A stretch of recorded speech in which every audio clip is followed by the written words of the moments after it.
bienvenidos a su programa Cultura Podcast.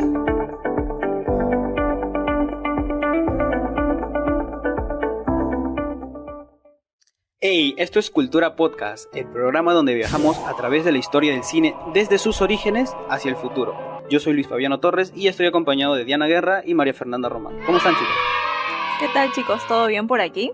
Estoy completamente lista para viajar más de un siglo atrás y conocer cómo es que empezó todo. Hola chicos, ¿cómo están? Yo estoy emocionada porque la historia del cine es de esas cosas que uno cree conocer, pero siempre hay detalles que nos terminan sorprendiendo. Claro que sí. Empezamos por aclarar algo muy importante. Antes de que existiera el cine como lo conocemos, había experimentos que capturaban imágenes en movimiento. Por ejemplo, al público también les pregunto, ¿recuerdan el zótropo o el fenaquistiscopio? Sí, estos aparatos eran importantes ya que al girar daban la ilusión de movimiento con imágenes fijas. De ahí nace la idea de capturar secuencias. Como dato tenemos que lo fascinante es que estos aparatos no eran solo de entretenimiento, eran también una manera de estudiar el movimiento, algo que interesaba tanto a científicos como a artistas. Exacto. Y fue Thomas Edison quien en 1891 presentó el kinetoscopio, que era una caja donde se podía ver una película a través de una mirilla. Pero ojo, esto era individual, no podría ser una proyección pública. Claro que sí. Y además, aquí es donde entran los hermanos Lumière. Seguramente el público ya ha escuchado este apellido antes. Nos encontramos con el magíster Luis Fabio Chamorro Pérez, director de la Escuela Profesional de Comunicación Audiovisual de la Universidad Jaime Bausati Meza. Magíster, díganos, ¿qué opina usted del invento de los hermanos Lumière, el cinematógrafo, en la historia del cine? Recordemos un poco que en 1895 los hermanos Lumière crean el cinematógrafo. Sin embargo, también hay que recordar que en el caso de los hermanos Lumière dieron un punto importante porque fue la primera vez en donde agruparon un grupo de personas, valga la redundancia, en un recinto y pudieron observar una producción audiovisual, ¿no? Bien, ahí tuvimos las palabras del profesor Chamorro, y tal como lo mencionó, los hermanos Lumière fueron muy importantes en la historia del cine, y es curioso que ellos pensaran que el cine no tenía futuro, y eso que ellos lo inventaron. A veces ni los propios creadores se dan cuenta del monstruo que han soltado en el mundo. Lo que para ellos era solo una novedad pasajera, terminó siendo una de las formas de arte y entretenimiento más grandes de todos los tiempos. Auguste y Louis, quienes en 1891 presentaron el cinematógrafo, un invento importantísimo en la historia del cine. Estos hermanos eran los pioneros, se podría decir. Este aparato grababa, revelaba y proyectaba imágenes. Su primera proyección pública fue en París el 28 de diciembre de 1895, hace más de 100 años. Así es, Fabián, ¿no? Ahora podemos ver cómo fue el cambio que hicieron los hermanos Lumière y cómo está pasando ahora en el cine, del antes y el después. Es curioso también porque las primeras películas eran escenas cotidianas. La salida de los obreros de la fábrica Lumière o la llegada de un tren a la estación. Cuentan que la gente se asustó creyendo que el tren los atropellaría.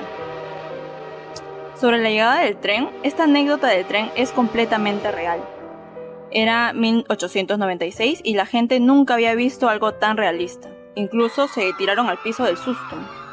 Me imagino, debe haber sido algo sorprendente, Claro que sí. e innovador en ese momento, pues, ¿no? Exactamente, algo espectacular. Sí, yo hubiera estado anonadada. Yo igual.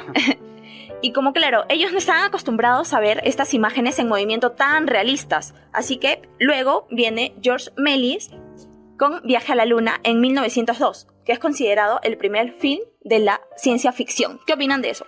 Importante. Realmente este personaje revolucionó el cine, los efectos visuales sobre todo, ya que él fue el primero en usar estos efectos, los trucos de la cámara y escenografías teatrales. Un verdadero genio visual, ¿eh? Se dio cuenta de que el cine necesitaba ese refuerzo, lo visual, más que lo auditivo. Claro, totalmente algo novedoso también. Bueno, y mientras tanto, en Estados Unidos, Edwin Porter dirige Asalto y robo de un tren en 1903, que introduce el montaje paralelo, es decir, contar dos acciones al mismo tiempo. Un recurso narrativo que sigue vigente y ahora lo hemos visto en diferentes películas como El Padrino, la escena del bautizo. Claro. Ahí ocurre esto de lo que les estoy hablando. Un estilo narrativo realmente único y original que le da ese potencial al cine. Claro, ese toque innovador. Exactamente, innovador, sobre todo para la época, muy Para la adelantado. época, sí. Así es. Bien, y ahí empiezan a surgir las primeras estrellas. Aunque no habían créditos, el público comenzó a reconocer a los actores y actrices. O sea, en ese momento era un boom todo esto de el inicio del cine, Claro que sí. y comenzar a reconocer a los actores, a las actrices, a los famosos, por así Claro que decirlo, sí. era totalmente nuevo. Exactamente, hasta ese entonces lo innovador era ver cómo se reproducían las imágenes, pero ya en este tiempo, en esta época, lo espectacular de ir al cine era ver las caras, ¿no? Los rostros Claro. de los personajes, de las estrellas, superestrellas de Hollywood, que en aquellos años eran lo más top, personas íconos, digamos, eran ídolos del cine. Además de que en 1910 el cine ya comienza a profesionalizarse, como lo habíamos comentado. Nacen los estudios y ciudades como Hollywood, se convierten en capitales del cine, productoras multimillonarias reconocidas mundialmente como Warner, Paramount Pictures, MGM, entre otras, ¿no? Que hasta el día de hoy siguen teniendo esa vigencia en el cine. Sí, y exactamente justo en esos años es donde surge Charles Chaplin, que ya lo deben conocer. Charles Chaplin. Con su icono personaje Charlotte Chaplin, que no solo actuaba, también dirigía, escribía y componía la música de sus películas. Chaplin, como bien lo saben, fue más que una estrella, era un autor completo y además uno de los primeros en tener control totalmente de sus obras. Exactamente. Fue también uno de los fundadores de United Artists y bueno, tuvo ahí toda la libertad creativa que él podía querer también. Claro que sí. Así es, y algo clave es que el cine ya no solo era entretenimiento, sino también se empezaron a explorar géneros como el drama, el terror y la comedia más elaborada. Claro que sí, como había comentado Diana, Chaplin era el rostro más conocido del cine en ese momento, ¿no? Hasta el día de hoy incluso Chaplin, la influencia que tiene es realmente grandiosa. Pero bueno, vamos a continuar entonces con toda esta información después de la siguiente pausa comercial. Gente, traje unos Doritos para disfrutar de las previas, pero eso sí, son ultra picantes. Amor, mira esos Doritos, se ven buenos. Aparte, a ti te encanta el picante. Sí, amor, voy a probarlos. Deben estar buenazos. Uff, estos Doritos están a otro level. Siento que mi boca va a explotar. Oye, bro, ¿y esos Doritos qué son? Son los nuevos Doritos Flaming Hot. Pruébalos y siente la explosión en tu boca. Y regresamos, estamos aquí nuevamente en Cultura Podcast. Maffer nos tiene algo muy importante que decir. Claro, como comentaba, se empezaron a explorar los géneros como el drama, el terror y la comedia más elaborada. Por ejemplo, El gabinete del Dr. Caligari en 1920, que esto marca el expresionismo alemán. Claro que Como sí. saben, el expresionismo alemán fue surgido en Alemania a principios del siglo XX. Todo esto conlleva al gran número de campos de artes plásticas, arquitectura, literatura, música, cine, teatro y fotografía. Exactamente. Además de que en esta etapa se crearon las primeras salas de cine, como las conocemos hoy en día. Así deja atrás las ferias ambulantes y el cine se volvió una experiencia colectiva, algo que hasta el día de hoy sigue perdurando, ¿no? Antes se acostumbraba a que el cine sea un arte que se mostraba en cualquier feria ambulante, pero hoy en día ya es una industria bastante profesionalizada.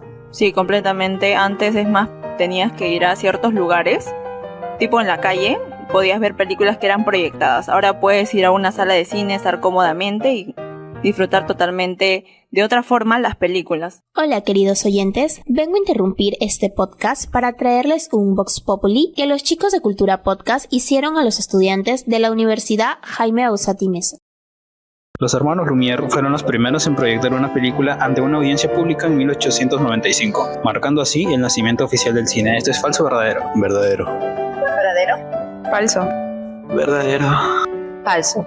Y bueno, ahí tuvimos la respuesta de los alumnos de la Universidad Jaime Bauzati Meza. La mayoría dijo que es verdadero. Así que la respuesta correcta es verdadero. Así es. Los hermanos Lumière proyectaron la película en 1895. Y bien, así como ven, en apenas 25 años, el cine pasó de experimentos caseros a todo un fenómeno social y cultural. Y justo en esa época, el cine empieza a tener impacto global. Las películas estadounidenses llegaban a Europa y viceversa, creando un lenguaje visual que todos podían entender, aunque no hablaran el mismo idioma. Bien, y como último dato tenemos los orígenes visuales, que es la pintura rupestre del cine.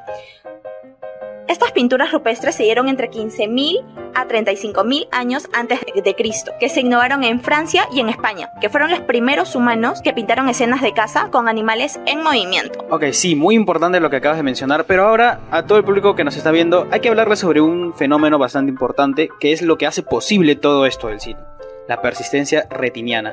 Seguramente se preguntarán, ¿de qué trata la persistencia retiniana? Bueno, es un fenómeno óptico más que todo, Diana y Maffer, en el que nos vemos involucrados con imágenes en secuencia bastante rápida que hacen que nuestro ojo se quede en la imagen anterior y así cree el efecto de que está en movimiento, cuando en realidad Exacto. Esta ilusión permite que las imágenes fijas, cuando suceden rápidamente, nos den la ilusión de que están en movimiento, de que están en proceso de acelerar o disminuir. O disminuir la velocidad. Bien, como se sabe que hoy el cerebro también interviene en este proceso, no solamente es nuestra vista ni la retina. Este principio fue clave para el desarrollo del cine y otros dispositivos ópticos para el futuro. Claro que sí, además recordemos que en el cine no existe el movimiento como tal, pero tranquilos, no quiere decir de que ustedes estén locos o de que ven imágenes en movimiento que no son, porque sí lo son imágenes en movimiento pero a una velocidad bastante rápida que dan la sensación de movimiento, ¿no? Claro, es el efecto visual. Exactamente, de esto incluso se trata lo que son los fotogramas por segundo, ¿no? 24 fotogramas por segundo, que es a lo que el cine está acostumbrado a hacer, quiere decir de que en un segundo hay 24 fotogramas a una cierta velocidad que nos dan la impresión de que está en movimiento, ¿no? Bien, podemos hablar ahora sobre los juguetes ópticos, que fueron un boom en esa época. Hay juguetes ópticos que se crearon a base de este fenómeno, ¿no, Monfer?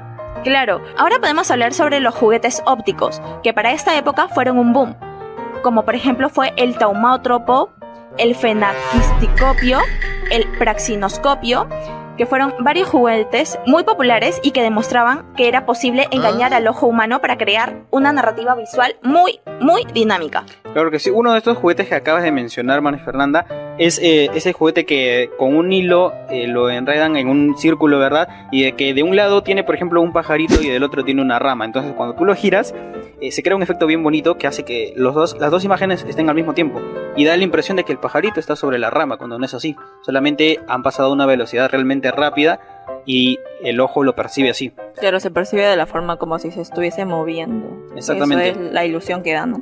También hay otro invento muy importante que María Fernanda también lo acaba de comentar, que era esos, no sé si habrán visto, que son como unos cuadernitos que tú pasas rápido las hojas y van en movimiento. Eso ya es un poco más actual, creo, es un poco más moderno. Realmente no, realmente este invento es muy antiguo, de hecho así funcionaba el cine antes, ¿no? Las imágenes iban en movimiento, grababan, por ejemplo, Walt Disney, también un importante personaje en la historia del cine, trabajaba con esto, ¿no? Por ejemplo, Mickey Mouse, eran bastantes imágenes, hacía el efecto de multicámara, ¿no? Ponía varias cámaras para que se vayan desplazando rápidamente las imágenes y así daba la impresión de que Mickey Mouse estaba caminando, aparecía Pluto y bueno, la magia de Walt Disney en realidad. En efecto, se veían todas las imágenes en movimiento.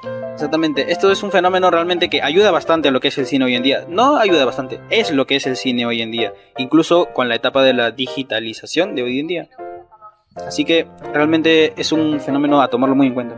En efecto, influyó bastante en lo que es hoy por hoy el cine peruano. Exactamente. Y a nivel mundial. Así es. El día de hoy el programa fue muy interesante. Hablamos sobre la historia del cine, ¿no? Desde sus orígenes hasta el día de hoy, incluso todo lo importante, los eventos, los sucesos que han ocurrido que permiten que el cine hoy en día sea uno de los artes y de las industrias más conocidas a nivel mundial. Así es, y esto recién empieza. En el próximo episodio vamos a hablar de cómo llegó el sonido y de cómo cambió todo en la llamada Edad de Oro.